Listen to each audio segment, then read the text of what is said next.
V dnešný deň prišli účastníci športových hier PGSI. Celkovo je viac ako 1000, z toho 893 je účastníkov mladších ako 18 rokov. Hier sa zúčastní 10 krajín, to 11 je Slovensko.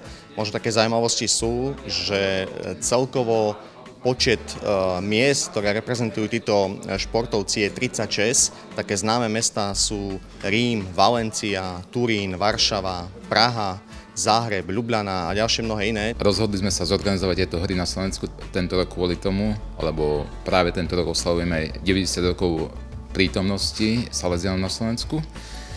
A boli by sme veľmi radi, keby nás ľudia spoznali aj ako reholu, ktorá sa venuje mladým, ktorá je otvorená pre všetky hodnoty, ktoré zaujímajú mladých. A medzi tým je šport.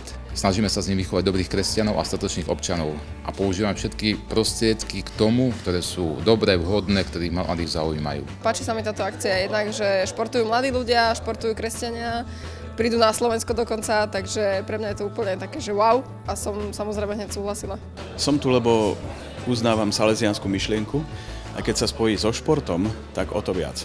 Organizátori ma oslovili, či by som nepomohol pri propagácii podujatia a ani na sekundu som nezaváhal a držím palce organizátorom, aby všetko zvládli tak, aby účastníci boli spokojní a účastníkom držím palce, aby podali čo najlepšie výkony a odchádzali s dobrými pocitmi z Bratislavy a zo Slovenska. Že tí mladí sú podľa mňa dôležití, pretože snažím sa aj takto, čo sa týka, že chodiť na školy, na besedy a na takéto veci, lebo skôr tých mladých treba zmotivovať k tomu športu, lebo už skôr tí starí majú 300 ďalších výhovoriek, prečo sa nedá, ale tí mladí by to malo aj baviť, lebo ja som stále mladá, stále ma to baví.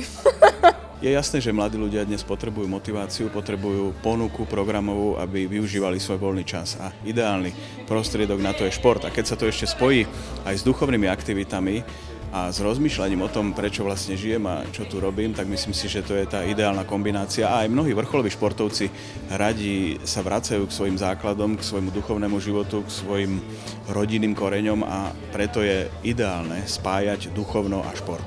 Je takou raritou, že práve rehoľa organizuje športové hry práve v Bratislave a to je také zaujímavé, čo ponúkame aj v rámci kampane Bojujeme o dušu na ihrisku aj v živote, ktorá v týchto dňoch oslovuje Bratislavu a celé naše mesto, kde nechceme, aby to ostalo možno pri týchto slovách a aby sa ten šport, napriek tomu, že ide o výkony a určite každý aj chce získať to víťazstvo alebo vyhrať, tak chceme to prepojiť s tým duchovným, aby v nich ostalo také niečo, čo bude mať pamiatku aj na Salesianov. A o tom chcú byť aj tieto športové hry.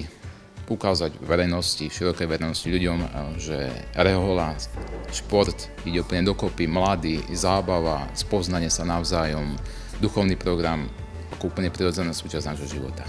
Okrem športových zážitkov, ktorý každý môže sa dosýta nabažiť na futbale, na futsale, na ženskom futbale, na basketbale, volejbale, ponúkame samozrejme nejaké zaujímavé veci, ktoré ešte neboli. Nikdy. A možno ani nikdy nebudú, ale my ich máme.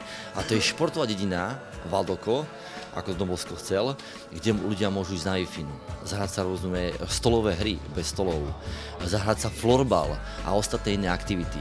Potom samozrejme máme kultúrne vložky, ako je napríklad otvárací program, kde príde teda Adela Barnašová, Pastels, ABBA. Tento víkend sa koná v Bratislave super akcia a pozývam vás všetkých na PGSI.